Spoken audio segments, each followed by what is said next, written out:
인간인 우리가 결정을 내리는데 가장 큰 장애물은 정보의 부족이 아니라 가지고 있는 정보를 처리할 수 있는 능력의 한계입니다. 우리는 이러한 제한적 합리성을 가졌기 때문에 자신의 정신적 능력을 경제적으로 사용하기 위해 지름길을 발달시킵니다. 이를 휴리스틱스라고 또는 직관적 사고라고 합니다.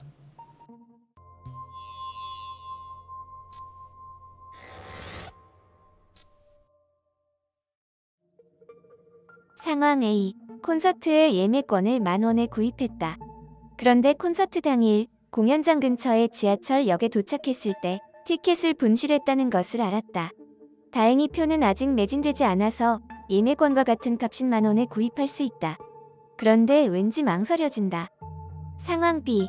예매권을 구매하려다 실패한 콘서트 현장에서 당일 입장권을 판매한다고 해서 갔는데 공연장 근처의 지하철역에서 입장권을 사기 위해 따로 두었던 10,000원짜리 지폐를 분실했다는 것을 알았다. 지갑에는 10,000원 지폐가 하나 더 들어있어서 표를 살 수는 있지만 왠지 망설여진다. 당신이 두 상황에 각각 처한다면 어떻게 하겠는가?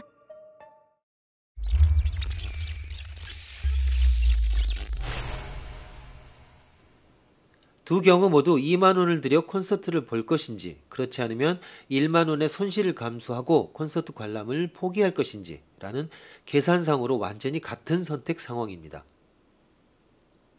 그러므로 경제적인 요인 이외에 어떤 요인이 자신의 선택에 작용했는지 분명히 밝혀야 합니다.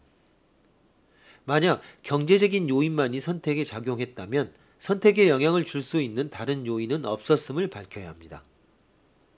실험 결과 대다수의 사람들이 상황 A의 경우에는 표를 사지 않는다고 대답한 반면에 상황 B의 경우에는 표를 산다고 대답한 것으로 밝혀졌습니다.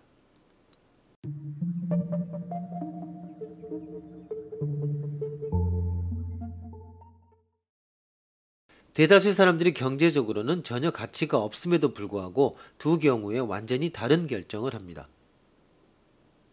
상황 A의 경우 잃어버린 10,000원짜리 예매권은 콘서트 감상과 밀접하게 연관된 의미를 가지고 있습니다. 그러므로 다시 10,000원을 들여 티켓을 구입하면 합계 20,000원으로 입장권을 산 셈이 됩니다. 즉 정상적인 경우보다 10,000원을 불필요하게 더 지불했다는 생각이 들어 입장권 구입을 꺼리게 되는 것입니다. 상황 B의 경우 10,000원을 잃어버렸다는 사실은 콘서트 감상과는 상관없이 우연히 발생한 금전적인 손실이라고 밖에 생각되지 않습니다. 그 때문에 입장권을 구입하는 데 드는 비용은 정상적으로 10,000원이라는 생각을 하게 됩니다. 분실한 10,000원과 입장권은 별개의 계산으로서 마음속에 등록되어 있습니다.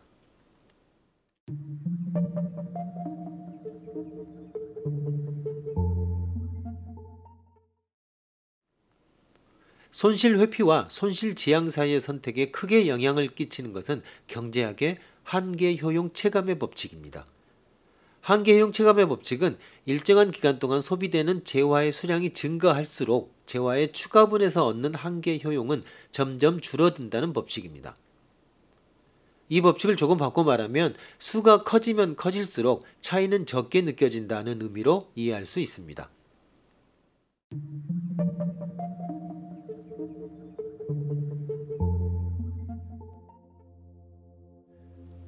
먼저 상황 A에서와 같이 이득이 화제가 되는 경우를 살펴봅시다. 이득이 100인 상태와 이득이 0인 상태의 차이는 이득이 300인 상태와 이득이 100인 상태의 차이보다 크게 느껴집니다. 즉 이득이 100인 상태는 벌써 충분히 이득을 얻은 것으로 간주되며 굳이 이득이 0이 되는 위험을 무릅쓰며 이득 300을 요구하는 것은 큰 의미가 없습니다. 반면 상황 B에서와 같이 손실이 문제가 되는 경우에서는 상황이 역전됩니다. 손실이 200인 상태와 0인 상태의 차이는 손실이 300인 상태와 손실이 200인 상태의 차이보다 큽니다. 즉 손실 200은 벌써 꽤 나쁘기 때문에 그보다 더 나쁠 것도 없게 느껴지기 때문에 손실 300의 위험을 무릅쓰고서라도 손실이 0인 목표를 추구하는 것이 의미가 있다고 느껴지는 것입니다.